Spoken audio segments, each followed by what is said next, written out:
Hello everyone and welcome to MovieGazon.com, where I'm going to be bringing you the latest in upcoming movie news. And today we are going to be talking about the highly anticipated MCU installment and reboot Blade. You brother got more jobs in the Jamaican now. In this video we're going to be talking about some things that we know so far about the film and discuss what we could possibly see in this upcoming reboot.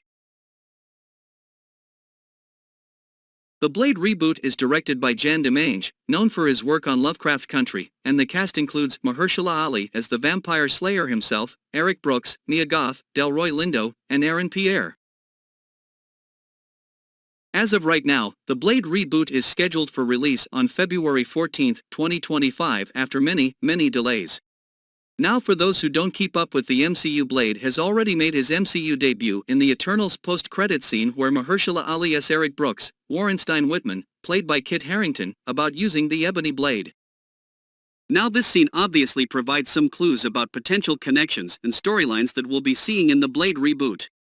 Now, I'd be remiss if I didn't mention the iconic trilogy starring Wesley Snipes.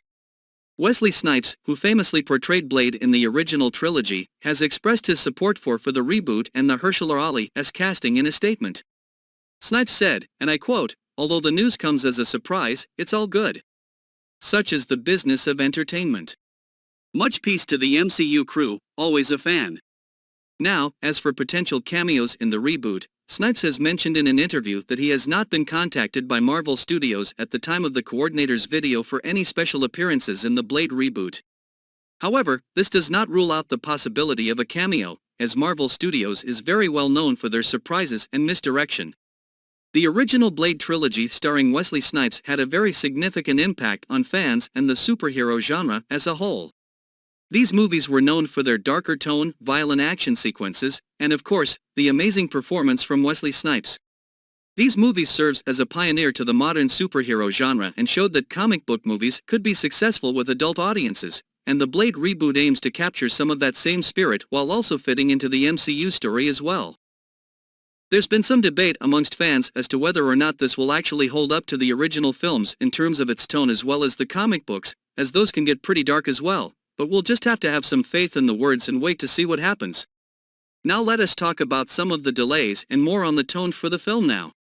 The Blade reboot has faced major and several delays primarily due to the WGA strike as well as the SAG-AFTRA strike. At the time recording this video, the WGA strike has concluded. There still is no word and conclusion for the SAG-AFTRA strike, which means we'll have to take that February date more of as a tentative one as it could get pushed back some more as well. However, the film is still in progress and confirmed to be the final movie of Phase 5 in the MCU.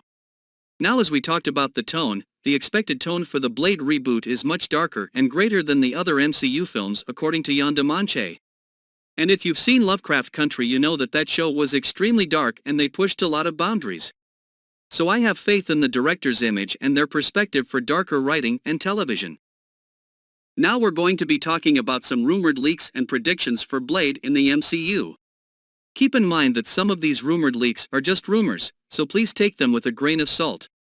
But there have been some alleged plot leaks for the Blade reboot, and according to one alleged leak, the film might introduce Blade's daughter who could potentially become the next Daywalker. Another leak suggests a late 19th century London setting with the rivalry between Eric Brooks and Deacon Frost. However, again, these leaks are not confirmed and the final plot may differ significantly from these speculations. Based on the comic books about Blade, we can expect to see the film explore the origins of Blade as a half-vampire and his journey to becoming a vampire slayer. And most likely we can expect to see Blade's relationships with other characters in the MCU such as the Black Knight, Daredevil, Ghost Rider, Punisher, and Moon Knight. We may not see all of them in the film, but any hints of this can lead to a potential setup for the Midnight Suns. Lastly, in 2022 the Disney Plus Halloween special Werewolf by Night introduced the possibility of vampires existing in the MCU for centuries now. This could also allow for the Blade reboot to actually skip Eric Brooks' origin story and jump straight into him being an established vampire slayer from where we see him in the Eternals. The darker tone of Werewolf by Night gives us a glimpse of how dark Marvel is willing to take some of its stories going forward, and this can hint at a tone for the Blade reboot. Most fans are expecting this to be rated R, so we will actually have to see what happens, especially Deadpool 3 being confirmed to be rated R. We'll have to see what that means to the current MCU. Well, that is all that we know so far for the Blade reboot. Once again, there's been a lot of delays, but with the WGA strike over we can expect to see some writing continuing for this right away. Let Moviegasm know your thoughts in the comments section down below. Are you guys excited for Blade?